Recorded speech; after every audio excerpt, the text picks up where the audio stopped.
ஸ்ரீ பாலசுப்பிரமணியர் அருளால் அம்மன் அருள் டிவி நேயர்கள், ஆன்மீக அன்பர்கள், ஜோதிட அன்பர்கள் அனைவருக்கும் அன்பான வணக்கங்கள். நான் உங்கள் வாழ்க வளமுடன் ஜோதிடர் ஸ்ரீ குரு சுந்தர வடிவேல். இப்போ பார்த்தோம்னாக்க குரு வக்ரகதி நிலையில் அழைக்க போறார். இந்த குரு வக்ரவம் அப்படிங்கிறது எப்பேற்பட்ட பலன்களை ஒவ்வொரு ராசிக்கும் கொடுக்கும், அது என்ன மாதிரியான மாற்றங்களை தரும், ஆமா என்ன விதமான புது முயற்சிகளை செய்யலாம், எதை செய்யக்கூடாது அப்படிங்கிறதை பற்றி விரிவாகவும் தெளிவாகவும் நம்ம பார்க்க போறோம். அந்த வகையில பார்த்தோம்னா குரு அப்படிங்கிறவர் பார்த்தீங்கன்னாக்க இப்ப அக்டோபர் 9 இதிலிருந்து அடுத்த வருடம் 2025 பிப்ரவரி 4 வரை பார்த்தீங்கன்னா குரு வக்ரகதி அடைகிறார், வக்ரவ நிலை அடைகிறார். எங்க அடைகிறார் அப்படின்னு பாத்தீங்கன்னா காலச்சக்கரத்தின் 2வது ராசியான ரிஷப ராசியில் பாத்தீங்கன்னாக்க குரு பகவான் வக்ரகதி நிலையை அடைகிறார். இப்பவும் அங்கதான் இருக்கிறார். இப்ப என்ன நடக்குதுன்னா கார்த்திகை ரோஹிணி அப்படிங்கிற 2 நட்சத்திரங்கள்ல தான் அவர் வக்ரகதி நிலையை அடைய போறார். அப்ப இந்த வக்ரகதி நிலை அப்படிங்கிறது ஒவ்வொரு ராசிக்கும் என்ன விதமான மாற்றத்தை தரும்? சில பேரோட வாழ்க்கையில பாத்தீங்கன்னா பல்வேறு விதமான மாற்றங்களை ஒவ்வொரு ராசிக்கும் கொடுக்கும். சில ராசிகளுக்கு அடியோடு ஒரு புது மாற்றத்தையே கொடுக்கக்கூடிய ஒரு வாய்ப்பு அப்படிங்கிறது இந்த குரு வக்ர நிலை பயிற்சியில இருக்குது. இப்ப இதை பத்தி விரிவா பார்க்கணும்னா குரு எப்படிப்பட்டவர் அப்படிங்கிறத பத்தி நம்ம பார்க்க போறோம்.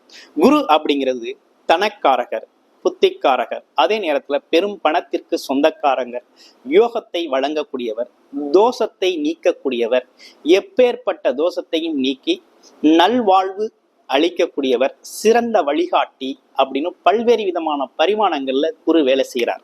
ஒரு சுப நிகழ்ச்சி நடக்கணும் வீட்டுல அப்படின்னா குருபலம் அப்படிங்கிறது இருக்கணும்.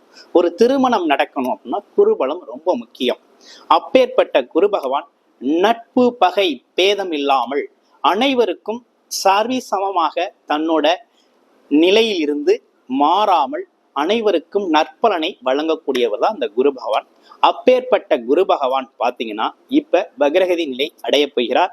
இந்த 4 மாதங்கள், இந்த 4 மாதங்கள் அக்டோபர் 9 2025 பிப்ரவரி 4 வரை உங்களுடைய ராசிக்கு என்ன விதமான மாற்றங்கள் இந்த குரு வக்ர நிலையில இருக்கிறதுனால நடக்கும் அப்படிங்கிறத, என்ன செய்யலாம் என்ன செய்யக்கூடாது அப்படிங்கிறதையும் விரிவாகவும் தெளிவாகவும் தொடர்ச்சியா பார்ப்போம்.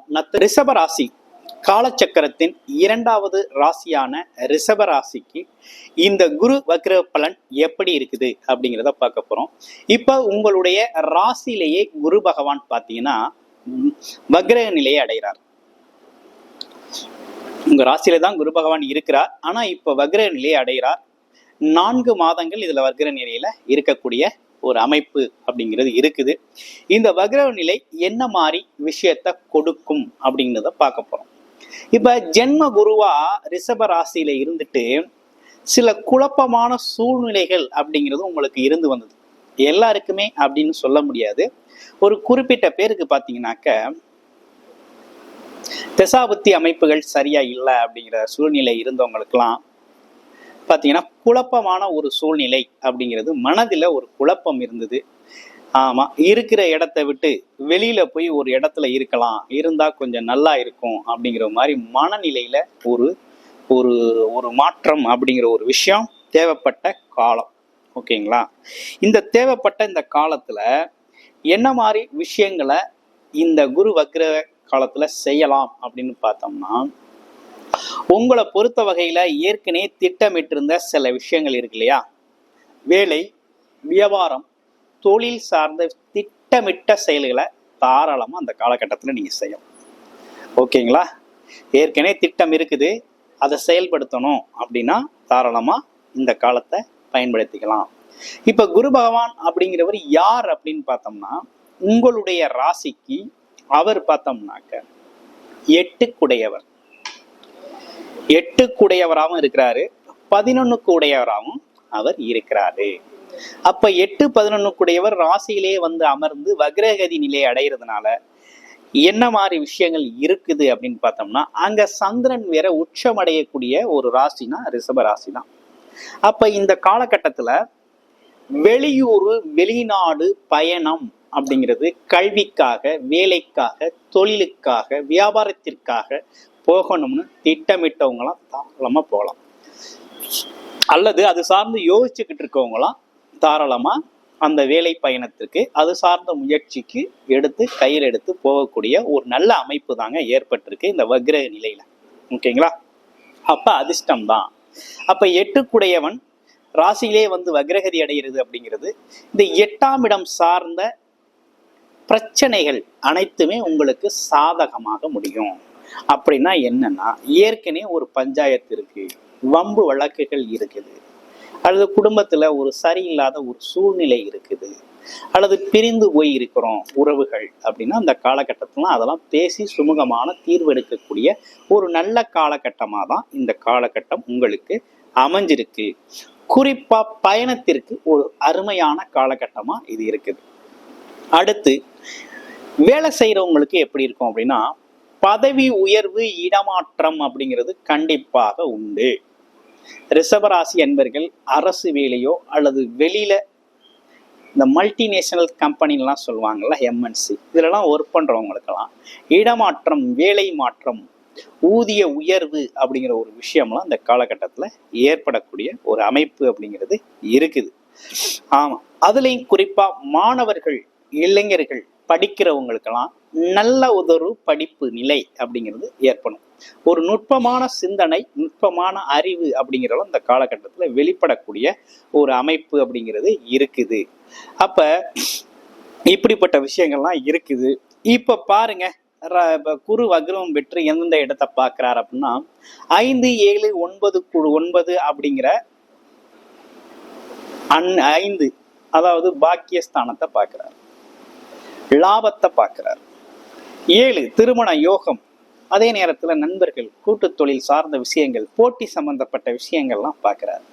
9 பாக்கியம், அதிர்ஷ்டம், யோகம் அப்படிங்கிற ஒரு விஷயத்தையும் பார்க்கிறார். ஆனா இப்ப வக்ரக நிலையில இருந்து பார்க்கறதுனால என்ன மாதிரி நடக்கும் அப்படின்னா, உங்களுடைய ராசி என்ன அப்படிங்கிறது துலாம் ராசி அப்படிங்கிற ஒரு அமைப்பு.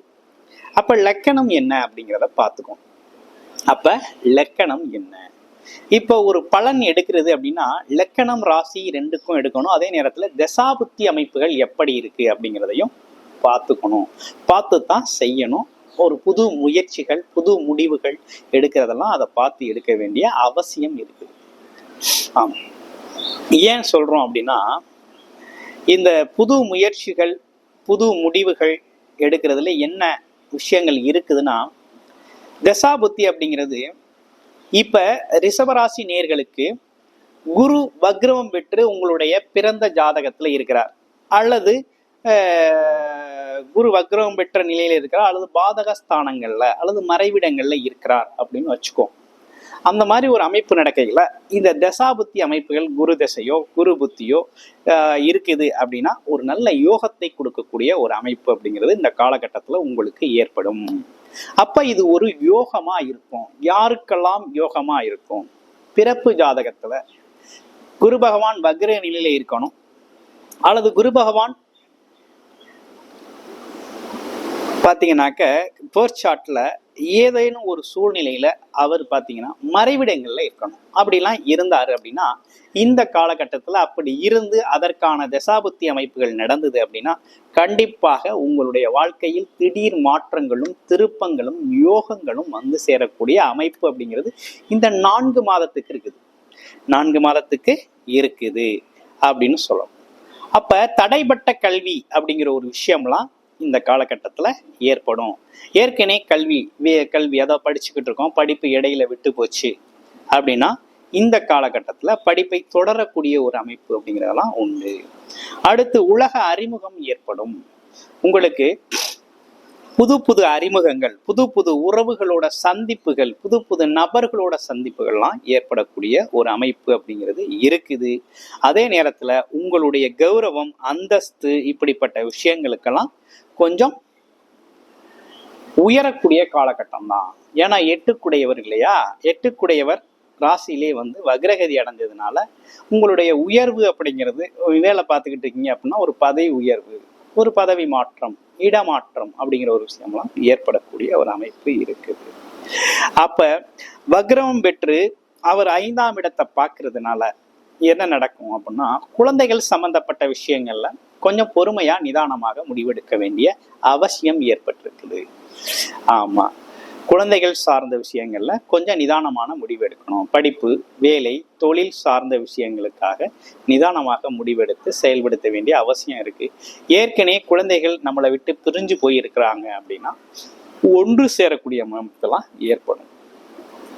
ஆமா, நீண்ட நாள் குழந்தை பாக்கியம், தடைப்பட்ட குழந்தை பாக்கியம்லாம் இந்த காலகட்டத்துல ஏற்படக்கூடிய ஒரு அமைப்பு அப்படிங்கிறது உண்டு, ஏற்படக்கூடிய அமைப்பு உண்டு. அடுத்து பாருங்க, திருமண வாழ்க்கை.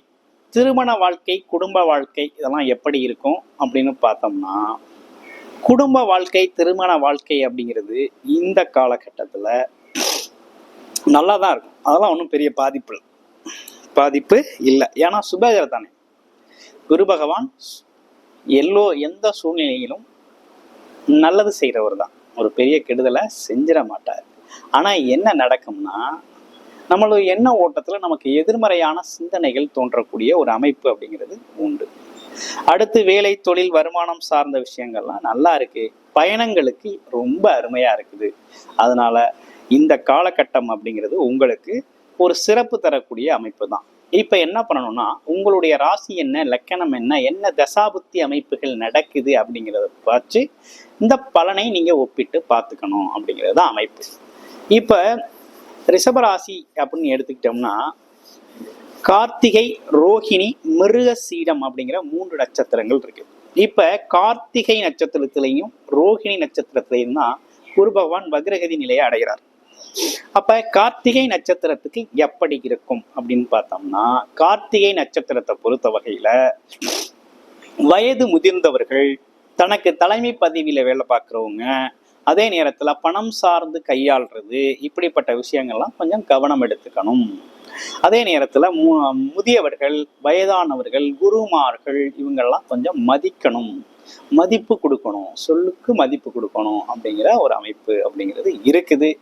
அதே நேரத்துல பணம் சார்ந்து விஷயங்கள்ல, டாக்குமெண்ட் சார்ந்த விஷயங்கள்ல படிச்சு பார்க்காம அவசரப்பட்டு கையெழுத்து போடுறதோ, வாக்குறுதிகள் கொடுக்கறதோ இருக்கப்படாது. அடுத்து பாருங்க, ரோஹிணி நட்சத்திரத்துக்கு எப்படி இருக்க போகுது அப்படிங்கிறத பார்க்க போறோம். ரோஹிணி நட்சத்திரத்தை பொறுத்த வகையில ஏதோ ஒரு காரணமாக இடமாற்றம், ஊர் மாற்றம் அப்படிங்கிற ஒரு விஷயம்லாம் உங்களுக்கு ஏற்படும். அது மட்டும் இல்லைங்க, உங்களுக்கு வேலை சார்ந்து, தொழில் சார்ந்து பயணங்கள் உண்டு, பயணங்கள் சார்ந்த விஷயங்கள்லாம் உண்டு. அப்ப வழிகாட்டுதல் அப்படிங்கிற ஒரு அமைப்பு அப்படிங்கிறது இந்த காலகட்டத்துல இருக்குது அப்படின்னு தான் எடுத்துக்கணும். அடுத்து மிருகசீர நட்சத்திரத்துக்கு எப்படி இருக்கு அப்படிங்கிறத பார்க்க போறோம். மிருகசீர நட்சத்திரத்தை பொறுத்த வகையில எடுக்கிற முயற்சிகள் அனைத்தும் அதி தீவிரமாக கைகூடக்கூடிய ஒரு அமைப்பு அப்படிங்கிறது உண்டு. அதே நேரத்துல எப்பேற்பட்ட முயற்சிகளாக இருந்தாலும் அந்த முயற்சிகள் கொஞ்சம் இதுவரை எடுத்த முயற்சிகளோட இப்போ ஒரு தீவிர முயற்சி எடுத்து வெற்றி பெறக்கூடிய ஒரு அமைப்பு அப்படிங்கிறது உண்டு. இடம், வீடு, சொத்து சார்ந்த விஷயங்கள்ல கொஞ்சம் பார்த்து செயல்படும், பணம் கொடுக்கல் வாங்கல் கவனம் தேவைப்படுது அப்படிங்கிற மாதிரிதான் இருக்குது. வாழ்த்துக்கள் ரிஷபராசி அன்பர்களே.